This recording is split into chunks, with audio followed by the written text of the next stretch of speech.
Yo les gens, voilà, aujourd'hui on est le 15, demain ça va être le grand jour pour quitter l'Iran, mais on est à Mashhad avec Anaïs, qui est ici même, qui se cache et qui va venir demain avec moi en stop jusqu'au Turkménistan, donc ça va être cool. Et on est devant ce truc là, alors je sais pas comment ça s'appelle, mais je vais tenter d'écrire mon prénom. En fait c'est des boules que vous tournez et ça fait jaune ou bleu. Et bah le but aujourd'hui ça va être d'écrire mon prénom, c'est parti. Et voilà le travail, je vous montre ça en photo. Voilà, ça c'est le travail d'artiste. Au moins les gens savent que je suis passé par là quoi. Non mais franchement c'est trop cool. On va continuer de se balader dans le parc.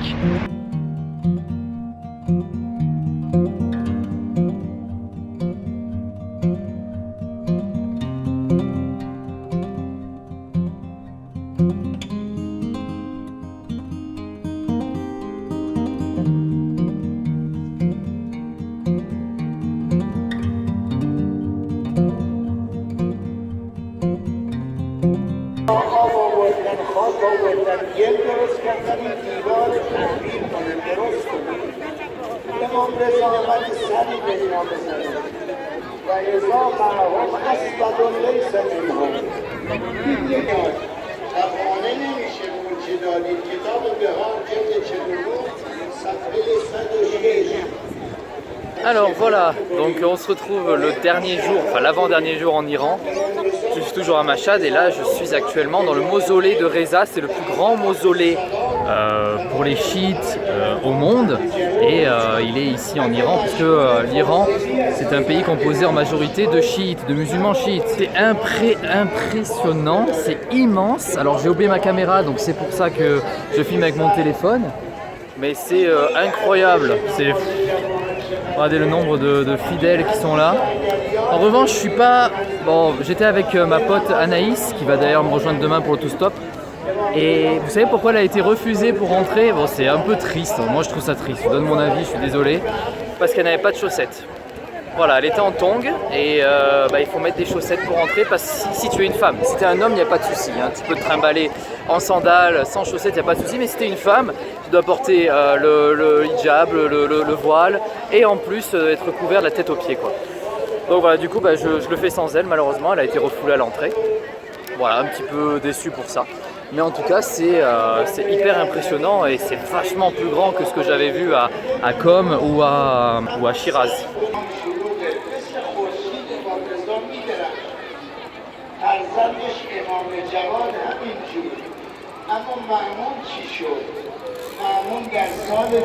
Voilà donc c'est le dernier jour en Iran, enfin je pars demain au Turkménistan avec Anaïs qui est ici même et je suis avec une bande.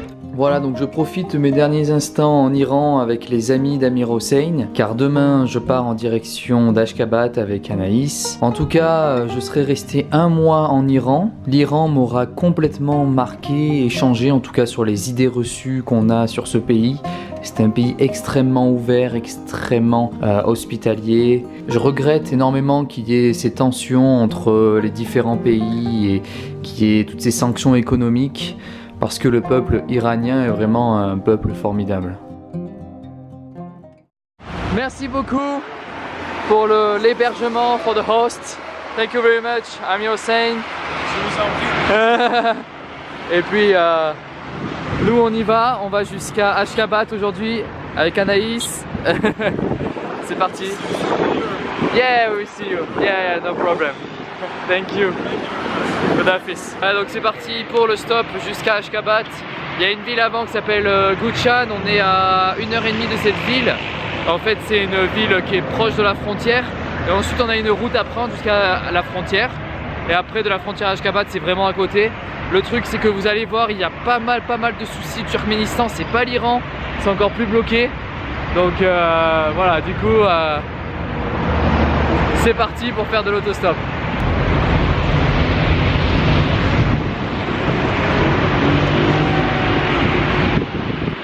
Bon c'est un peu la catastrophe parce qu'ici ils nous demandent tous de l'argent. Alors il y a des dizaines de voitures qui s'arrêtent, qui vont à l'endroit à peu près où on va. Mais ils demandent tous de l'argent et quand je leur dis sans argent c'est non. Donc on va continuer, il y a juste une voiture qui nous a pris, il nous a mis à 1 km. Donc c'est pas grand chose mais bon, on va continuer à partir d'ici. Bon voilà, on a trouvé une voiture, enfin. Je pense qu'on a dû en faire 15-20 voitures qui ont dû s'arrêter, je pense. Plus même, plus. Et à chaque fois ils demandaient de l'argent tout le temps. Et la plupart allaient à Guchan où on voulait aller. Et on a trouvé quelqu'un d'adorable qui s'appelle Audi qui nous amène jusqu'à Guchan gratuitement. Donc on est en train de le faire, on va pas dire on l'a fait, mais on est en train de le faire. Et ensuite arrivé à Guchan, bah, ça sera notre dernier trip en Iran. Donc on verra bien ce que ça donne, on se tient au jus. Voilà, donc on est arrivé à Guchan. Enfin le gars allait à Borjnout qui est encore plus loin. Du coup il nous a laissé ici, c'est parfait. Maintenant on est, il y a la route qui mène à Bajgiran qui est ici. Donc il n'y a pas grand monde. Bajgiran c'est la ville à la frontière. Donc c'est par là qu'on doit passer pour aller au Turkménistan. Donc on va en faire du stop ici et puis on verra bien ce que ça donne.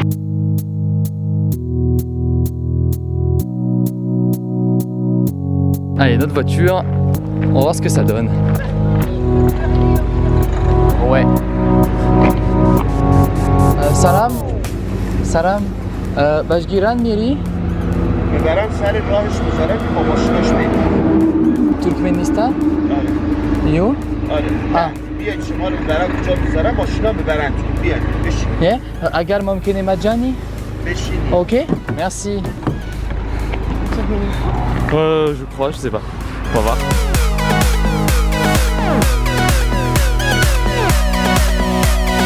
Bon, ça c'est notre route. Ça c'est la route principale. Voilà, sur Google Maps il disait que cette route là c'était une route orange et que celle-là c'est une route blanche. Et bien du coup il y a beaucoup moins de monde qui va là. Voilà, déjà qu'il n'y a pas beaucoup de monde qui va au Turkménistan. Alors là, par ce chemin-là, voilà, après on peut pas le savoir à l'avance. Anaïs c'est pareil, elle a pris cette frontière parce qu'elle a vu sur internet que c'était le plus proche d'Ashgabat. Parce qu'en effet après il reste 70 bornes. Donc il faut qu'on arrive ici, il faut qu'il y ait une voiture qui s'arrête, enfin qui s'arrête, qui passe, c'est même pas qui s'arrête parce qu'elle va s'arrêter si elle n'est pas complète la voiture. Mais bon voilà, c'est l'aventure, on continue. Job, Job, man, YouTube, vidéo YouTuber. Ah, Ok. okay. Driving. Man or you? Ah, ok. Travel, Iran? Iran, Snap. Ah, Snap? Snap. Ah, ok.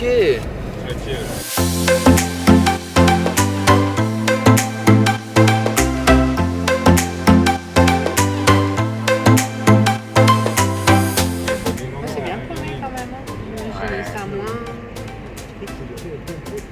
Putain, mon. Moins perdu.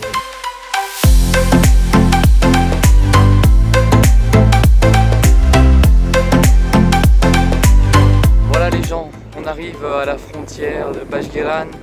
Elle est une centaine de mètres, peut-être un peu plus. Donc écoutez, je suis toujours avec Anaïs. On va passer à la frontière comme ça. On va voir ce qui va se passer. Je sais qu'il faut payer 14 $ en plus de notre visa. Normalement après on est obligé de prendre un taxi. On va essayer de négocier, on va voir ce qu'on peut faire. Parce que comme vous le voyez, il n'y a personne, il y a un bus. Voilà, c'est tout, il n'y a que le bus. Donc écoutez, par miracle on a trouvé 4 personnes qui venaient ici. On était complètement serrés dans la voiture mais le paysage était magnifique. Et là maintenant on passe. Je vous tiens au courant, à tout à l'heure. Bon voilà les gens, alors le passage à la douane a été un petit peu fastidieux. Bon, il n'y a pas eu de souci, on a donné nos passeports. Moi j'ai pu sortir de l'Iran le 16, donc aujourd'hui il n'y a pas eu de problème sur la date. En revanche, quand on est arrivé, en fait il n'y avait aucune voiture. Aucune voiture n'avait le droit d'aller à la frontière. Donc il y avait un bus, et le bus il est parti. En fait, bon, évidemment, c'est pas comme en Turquie ou en Iran où à la limite ils te disent c'est pas grave, tu payes pas. Là, ils voulaient absolument qu'on paye et le truc c'est qu'on n'avait pas d'argent, on n'avait pas de manat. Moi, j'ai que 200 € en billets, donc j'ai envie de les échanger. Et donc ça coûtait 20 manats par personne. Sauf qu'en fait, le taux officiel dit que 20 manats c'est environ 5 €. Mais le taux non officiel dans le pays, 20 manats c'est environ 1 €. Donc, du coup, c'est pour ça que on ne sait pas encore ce que ça va donner, comment on va échanger notre argent. Et j'ai eu de la chance, on a eu de la chance avec Anaïs. Il y a une fille qui parlait anglais en fait qui est venue me causer. Et donc on a discuté tout le long du trajet en bus. Bon, il y en a eu peut-être pour 20-25 minutes de trajet. Et on est avec eux. Voilà, on est avec eux dans la voiture. Donc en fait c'est son collègue qui nous accompagne. Parce qu'en fait elle travaille, alors elle habite pas à Ashgabat, d'après ce que j'ai compris, elle habite à côté. Et elle travaille à la frontière, un truc du style. Enfin. Et donc voilà, donc là on va direction Ashgabat. On est arrivé, je vois les bâtiments d'ici. Ma caméra bug complètement, donc ça sera des vidéos avec mon téléphone. Je suis désolé, mais ça me saoule complètement ce truc-là. Enfin bref, en tout cas, je suis arrivé au Turkménistan. J'ai 5 jours, donc le 20 juillet, on décolle et on va en Ouzbékistan. Et là, tout redeviendra à la normale. On pourra utiliser la carte bancaire, on pourra se balader dans le pays plus longtemps. Il n'y a pas de visa. Enfin bref, c'est un peu le paradis qui nous attend là-bas. Donc voilà, moi je vous dis à plus tard.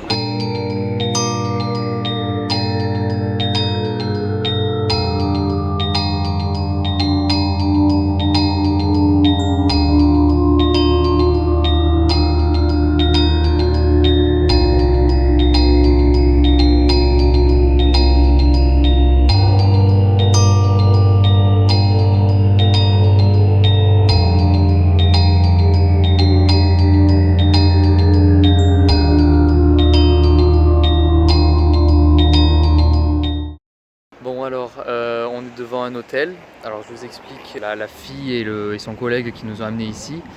Et le collègue en fait, il nous a dit bon ben en gros c'était un taxi, sauf qu'elle ne payait pas parce qu'elle a une carte, visiblement un truc spécial pour les taxis. Et nous on devait payer. Donc j'ai essayé de lui expliquer mon voyage, tout ça, que je le faisais comme ça et que ils allaient à cet endroit-là, donc qu'on soit là ou qu'on soit pas là, ça changeait rien, tout ça. Mais c'est que c'est compliqué d'expliquer à des gens qui connaissent pas ce principe-là. En fait, c'est ça qui est compliqué. Alors que d'habitude, les gens le savent par où j'habite, enfin, où je suis passé avant, parce qu'à la Turquie, Arménie, ça allait, mais là c'est tout nouveau, donc c'est compliqué. Et ça rajoute un challenge en plus dans l'autostop, quoi. Et elle nous a avancé le bus en fait. Et sauf qu'on ne savait pas, mais on n'a pas d'argent en manat. Manat, c'est la monnaie turkmène. On n'a pas pu en échanger en Iran, c'est pas possible. On peut échanger que ici. Et visiblement, ils prennent quasiment tout le temps le dollar. Moi, j'ai que des euros, donc ça complique complètement la tâche.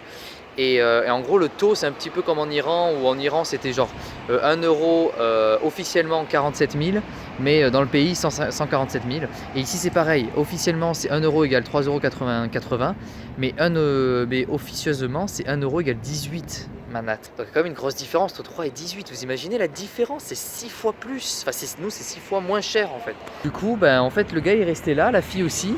Et puis la fille, elle devait partir. Et ma pote Anaïs est allée retirer de l'argent quelque part. Pas retirer, mais échanger de l'argent quelque part. Elle n'est pas revenue. Et du coup, le gars, il est parti. Et la fille, elle m'a dit, je peux pas attendre, je dois y aller. Donc elle m'a dit, tant pis pour les manates. Du coup, on n'a pas payé, voilà. Comme vous avez vu, la ville, elle est particulière. Je disais à Anaïs, j'ai l'impression d'être dans le Truman Show. Je ne sais pas si vous avez vu ce film avec Jim Carrey. J'ai l'impression que c'est faux. Tout ce qui est ici est faux. Ces gros bâtiments blancs, il n'y a pas grand monde dans les rues alors que c'est la capitale. C'est assez particulier. Ça vous donne une... je ne sais pas comment expliquer, mais c'est particulier. Au fond de moi, je suis assez bouleversé, on va dire. Mais voilà, donc j'attends Anaïs. Et l'hôtel est ici. Donc la nuit est à 15 $. Ça va, c'est pas très cher. Je crois qu'on est dans la même chambre, il me semble. C'est 15 $ par personne. Genre c'est même pas, on est une nuit, une personne, c'est le même prix, mais quand on est deux, ça rajoute le même prix. Tout ce que vous avez vu, tous les bâtiments que vous avez vus, eh bien, ils ont été construits après la chute de l'URSS, donc c'est tout nouveau en fait. Et c'est particulier. Et la fille là que j'ai rencontrée, elle travaille à la douane du coup. Elle a jamais voyagé à l'étranger et elle veut rester ici en fait. C'est vraiment par volonté. Ah oui aussi, ce que j'ai oublié de vous raconter, c'est la douane. Alors la douane, c'est particulier également. En gros, vous y allez, bon pour le visa iranien, il n'y a pas de souci. Vous partez comme ça, vous laissez votre papier où il m'avait tamponné, donc ça faisait pile un mois, aucun souci. Et ensuite, quand on arrive du côté turkmène, alors déjà, ils sont tous habillés avec un uniforme vert aux couleurs de leur drapeau, avec des chapeaux, style de chapeau de cow-boy, c'est assez particulier. C'est des jeunes, vraiment, ils avaient genre mon âge à mon avis, et ils étaient là, bon allez, on va par là et tout. Bon, ils rigolaient plus ou moins, ça allait, c'était pas non plus hyper strict. On a suivi à la lettre ce qu'ils disaient, donc on a donné 40 fois notre passeport, ils ont vérifié 40 fois, ils ont noté plein de fois des numéros de je sais pas quoi, à mon avis, numéro de passeport, heure d'entrée, date d'entrée, tout ça. Donc on doit quitter le 20 juillet, donc dans 4 jours. Ensuite, on a fait passer nos sacs, ils m'ont un petit peu regardé, ils m'ont dit oh, il n'y a pas un drone et tout. Je fais non, il n'y a pas de drone sur ma caméra, mon ordinateur. Et ensuite, on est allé une sorte de... En fait, on devait payer une sorte de taxe ça nous a coûté 12 $ chacun pour rentrer sur le territoire. Sauf que moi j'avais échangé mes rials en dollars à Machhad et il m'avait donné un billet de 10 $ qui était rescotché. Du coup la femme elle fait non, ça passe pas et tout, c'est pas possible. Je fais bah, écoutez, je suis allé à Machhad, à l'ambassade, au change, il y avait que ça quoi. Enfin, sur le coup j'aurais pu demander à changer, mais j'ai eu un petit doute, je me suis dit ah ça se trouve ils vont peut-être pas le prendre et tout. Bon finalement ça a duré peut-être 5-10 minutes, j'ai essayé de voir si je pouvais échanger mes 10 $ avec quelqu'un dans le hall. Et finalement elle me fait, c'est marrant parce qu'elle me dit 10, enfin en anglais, hein, 10, 14, 24 €, on était deux, donc 2 fois 12. Elle me fait no problem. Je fais bah non, pas de problème, no problem. Elle fait no problem, hop, et puis elle me dit voilà. Et après elle me fait 10 $, elle me fait Ashkabat, problem. Je fais, ah yeah, I know. Et puis c'est tout. Donc elle se débrouillera avec ce billet de 10 $ qui est vrai et qui marche, hein, mais c'est juste que visiblement ici ils le prennent peut-être pas. Donc voilà, ensuite il y a énormément de femmes qui viennent acheter à Bajgiran, donc qui est à la frontière iranienne, plein de choses et qui vont en Turkménistan ramener tout ça parce que visiblement ça a l'air d'être moins cher. Il y a aussi le paquet de clopes qui coûte très cher ici parce que visiblement d'après ce que m'a dit Anaïs, le président est anti-fumeur. En Iran vous savez combien ça coûte le paquet de cigarettes? Ça coûte 60 centimes. 60, même pas, 40 centimes, 40-50 centimes le paquet de cigarettes. Donc en fait, visiblement, on peut donner un paquet de cigarettes ici pour se faire payer un taxi ou des trucs du style. Donc voilà, c'est la petite astuce. Et voilà, et après la douane, on est sorti. Il y avait nos collègues, ceux qui nous ont pris, parce qu'il y en a qui nous ont amenés un petit peu plus proche de la frontière. Mais visiblement après ils sont repartis en bus, donc j'ai pris le bus avec cette fille que j'ai rencontrée et puis ensuite on lui a donné le nom de notre hôtel parce qu'on essayait de faire du couchsurfing mais on a été refusé une fois, on a envoyé 2 demandes parce qu'il n'y avait pas grand monde et en fait on a été refusé parce que la fille elle n'était pas là. J'ai demandé si elle connaissait des gens ici mais elle m'a pas répondu à temps. J'ai demandé à la fille qui nous a amenés avec son collègue s'il connaissait pas quelqu'un qui pouvait nous héberger ici. Non, pas possible, c'est la capitale mais pourtant elle habite pas ici, elle habite pas très loin. Mais c'est pas possible, donc j'ai l'impression, ça change tellement de l'Iran où l'Iran c'était peut venir dormir, enfin on demandait même pas, c'est eux qui nous disaient venez dormir et là c'est complètement différent. Oh, je dis pas que les gens sont pas du tout une question de méchanceté ou quoi, c'est pas comme l'Europe non plus, je sais pas comment expliquer, je verrai durant ces 4 jours comment ça se passe dans le pays. J'aurai pas le temps de voir grand chose malheureusement, mais je prendrai un maximum de photos et de vidéos et je pense qu'il y aura pas mal de vidéos où je parlerai un petit peu, ce sera peut-être un petit peu redondant, mais voilà, bon du coup Anaïs t'as l'argent. Ils sont partis et ils nous ont dit c'est bon, laisse tomber pour l'argent. Ouais, bref, à plus tard.